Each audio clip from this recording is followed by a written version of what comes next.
आपण पाहत आहात इन गोवा 24 तास। मुख्यमंत्री डॉक्टर प्रमोद सावंत यांनी सांगितले की पोटनिवडणुकीसाठी लागू असलेल्या निवडणूक आचारसंहितेमुळे सरकारनं वोट ऑन अकाउंट घेतले नाही। तसंच लवकरच नगरपालिका निवडणुकांची आचारसंहिताही लागू होणार असल्यानं हा निर्णय घेण्यात आल्याचं त्यांनी स्पष्ट केलं।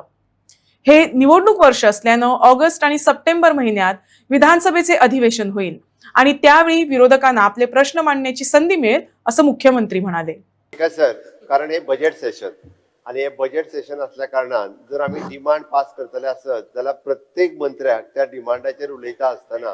ताका एश्युरन्स दिवचे पडटले ताका आणि बजेट पास करता असतना आणि it is related to the south Goa district आणि ते केल्या उपरांत परत तुम्ही म्हणटले it is an violation of the code of conduct आणि according to the MMC model code of conduct आम्ही ते व्हायोलेशन करपाक पळयना आणि ताकाच लागून आम्ही ठरयला की हे बजेट जे आसा पळय हे सेशन कर्टेल करचे, आयज पूर्ण बजेट पास करचे आणि फुडले सेशन जे आहा पळय आम्ही दुसरे सेशन घेवपाक तयारी आमची, आम्ही फुडले सेशन ऑर्गनायज करता।